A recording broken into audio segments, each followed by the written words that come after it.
Hello दोस्तों, नमस्कार। मैं राजेश यादव और आप सभी का बहुत बहुत स्वागत करते हैं। दोस्तों, हम लोग आज जो पढ़ने वाले हैं जो टॉपिक, ये बहुत ही महत्वपूर्ण टॉपिक है। ये हम लोग अगर कोई भी एग्ज़ाम देते होंगे तो उसमें हम लोग देखने को मिलता होगा कि अगर 10 क्वेश्चन इतिहास के हैं तो 3-4 क्वेश्चन उसमें से ये सामाजिक धार्मिक सुधार आंदोलन से संबंधित होता है।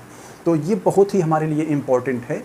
ये 1800 के बाद यानी 19वीं शताब्दी में ये बहुत जोर पकड़ा था ये समाज सुधारक। इसमें दलित सुधार जो है, मुस्लिम सुधार, विधवा पुनर्विवाह, सती प्रथा और तमाम तरह के जाति धर्म, इन सभी से सुधार के लिए बहुत सी समाज सुधारक आए और अपने अपने स्तर पर इन्होंने बहुत से कार्य किए।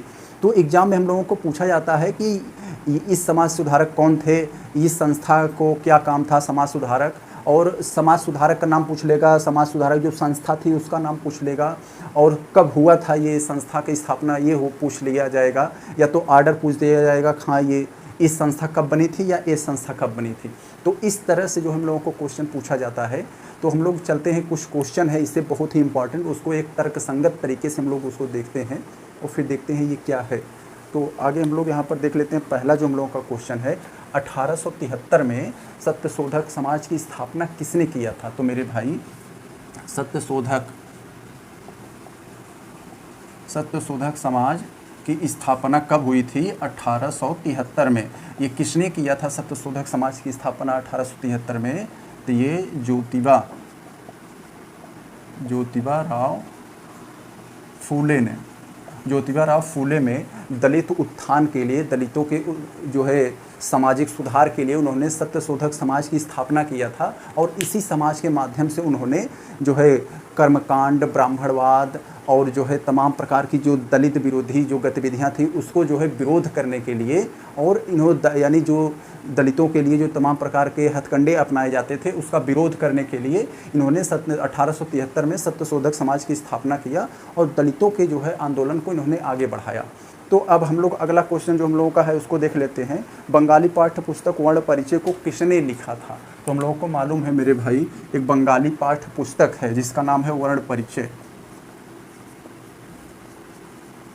बंगाली पाठ्य पुस्तक वर्ण परिचय को किसने लिखा था? तो इसको लिखा था ईश्वरचंद विद्यासागर ने। ईश्वरचंद विद्यासागर ने एक बंगाली पाठ्य पुस्तक वर्ण परिचय लिखा था। इस वर्ण परिचय का क्या था? ये जो पुस्तक थी ये बंगाली पाठ्य पुस्तक थी और इसमें बंगाली भाषा सीखने का बहुत बेहतरीन ट्रिक था जिसको ईश्वरचंद विद्यासागर ने लिखा था। जैसे हम लोगों को हिंदी सीखने में क ख ग घ की ये सब ज़रूरत पड़ती है तो कोई ट्रिक हम लोग सीखते हैं, तो उसी तरह से एक बहुत बेहतरीन ट्रिक था इसमें, इसको ये बंगाली भाषा सीखने का। तो इसको ईश्वरचंद विद्यासागर ने लिखा था ये बंगाली पाठ्य पुस्तक को। तो अब हम लोग अपना अगला क्वेश्चन देखते हैं। ये क्या है? भारत में थियोसॉफिकल सोसाइटी की स्थापना किसने किया था? तो हमें पता है एक विदेश में थी थियोसॉफिकल सोसाइटी। ये जो थियोसॉफिकल सोसाइटी की जो स्थापना, जो थियोसॉफिकल सोसाइटी नाम की ये संस्था थी, मेन संस्था, इसकी स्थापना 1875 में हुआ था। तो ये भारत में तब नहीं था, तब ये विदेश में थी, लेकिन भारत में इसकी शाखा कब खोली गई? इसके 7 साल बाद यानी 1882 में। 1882 में इसकी एक शाखा खोली गई। और कहाँ खोली गई? मद्रास में 1882 में इसकी एक शाखा खोली गई। और इसका नेतृत्व किसने किया था? तो एनी बेसेंट ने किया था। यही क्वेश्चन भी पूछा है कि भारत में थियोसॉफिकल सोसाइटी की स्थापना या नेतृत्व किसने किया था? तो भारत में थियोसॉफिकल सोसाइटी का नेतृत्व एनी बेसेंट ने किया था। तो ये हुआ इसका क्वेश्चन। अब हम लोग आगे अपना देखते हैं ये कौन सा क्वेश्चन है हम लोगों का। कि 1893 में आर्य समाज का विभाजन क्यों हो गया? ये हम लोगों को पता है। ये 1893 में आर्य समाज की ये जो फूट पड़ गई आर्य समाज में, 2 भाग में बट गया। तो ये क्यों बटा था? तो हम लोगों को मालूम है स्वामी दयानंद सरस्वती ने 1875 में आर्य समाज की स्थापना किया था। आर्य समाज की स्थापना किया था उन्होंने 1875 में। और ये 1875 में इन्होंने एक नारा दिया था बहुत बढ़िया कि वेदों की ओर लौटो, यानी वेद ही एक धर्म को जानने और समझने का बहुत अच्छा तरीका है। हम लोग इन्होंने वेद पर ही जोर दिया। 1875 में इन्होंने आर्य समाज की स्थापना कर दी। और आर्य समाज जो है 1893 तक जाते जाते इसमें 2 भाग बन गए। क्यों बन गए? ये क्वेश्चन जो पूछा है, क्यों इसमें कहा था कि कुछ लोग कह रहे थे मांस खाना उचित है और कुछ लोग कह रहे थे मांस खाना अनुचित है। तो उन्होंने मांस के जो मांसाहारी वर्सेस शाकाहारी जो है इसमें जो दो गुट हो गए, इसी मांसाहारी और शाकाहारी को लेकर इसमें जो है फूट पड़ गई और यह जो है आर्य समाज दो भागों में बट गया। तो इसका जो आंसर होगा मांसाहारी और शाकाहारी की वजह से, मांसाहार वर्सेस शाकाहार। तो मांसाहार और शाकाहार को लेकर इसमें जो है दो गुट बन गए और इसी गुट की वजह से इसमें जो है विभाजन हो गया। अब हम लोग अगला क्वेश्चन अपना देखते हैं, यंग बंगाल आंदोलन के प्रवर्तक कौन थे। अब हम लोगों को मालूम होना चाहिए ये यंग बंगाल आंदोलन चला था, यंग बंगाल आंदोलन किसने चलाया था, तो ये विवियन डेरोजियो नाम के एक थे। ये कलकत्ता में हिंदू जो विश्वविद्यालय हिंदू कॉलेज है उसमें एक टीचर थे और ये बहुत क्रांतिकारी टीचर थे। ये जो डेरोजियो थे, ये जो क्वेश्चन है इसका कि ये जो यंग बंगाल आंदोलन के प्रवर्तक कौन थे, तो डेरोजियो, ये जो डेरोजियो थे यही यंग बंगाल आंदोलन के प्रवर्तक थे।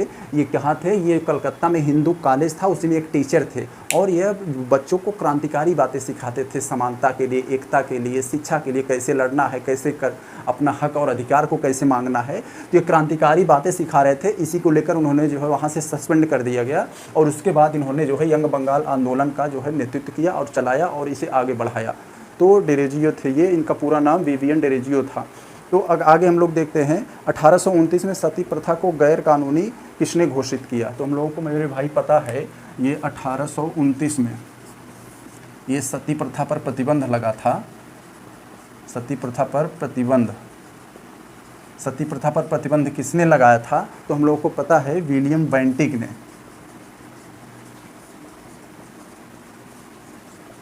विलियम बेंटिक ने ये 1829 में सती प्रथा पर प्रतिबंध लगाया था। किसकी सहायता से, ये राजा राम मोहन राय की सहायता से, राजा राम मोहन राय की सहायता से उन्होंने सती प्रथा पर प्रतिबंध लगाया। कौन लगाया था, विलियम बेंटिक ने। तो ये हमें याद रखना है, यही हमारा क्वेश्चन का आंसर है, विलियम बेंटिक ने सती प्रथा पर प्रतिबंध लगाया। तो आगे हम लोग देखते हैं, आगे हम लोगों का क्वेश्चन क्या है, नरबलि प्रथा को समाप्त किसके शासनकाल में हुआ। हम लोगों को मालूम है नरबलि प्रथा क्या था, इसके कई प्रथाएं थी यहाँ पर अलग अलग। ये ज़्यादातर गोंड जनजाति जो थी उसी में ये नरबलि प्रथा प्रचलित थी। इसमें कई अलग अलग लोग अलग अलग तरीके से नरबलि प्रथा देते थे। कई जो है इसी समाज में कई जगह पर जो है इंसान का दिल निकाल के सूर्य देवता को अर्पित करते थे और जो है इसी समाज में कई जगह ऐसा प्रचलित था कि इंसान की जो है चमड़ी छील कर जो है उसके जितना हाड़ मांस अंदर का मटेरियल होता था उसको जो है अर्पित करते थे सूर्य देवता को। या तो इसमें एक और भाग था कि जब आदमी थोड़ा मरने की कगार पर आ जाता था या बूढ़ा हो जाता था तो उसको जो है ले जाकर नदी में डुबोकर मार देते थे। अगर नहीं मरता था तो उसे वहीं छोड़कर चले आते थे, तो मर जाता था, तो इसे भी एक नरबलि प्रथा कहा जाता था। तो इसी को लेकर इन्होंने ये ऐसा किया। तो नरबलि प्रथा को जो है किसने किया था प्रतिबंध, तो लॉर्ड हार्डिंग ने।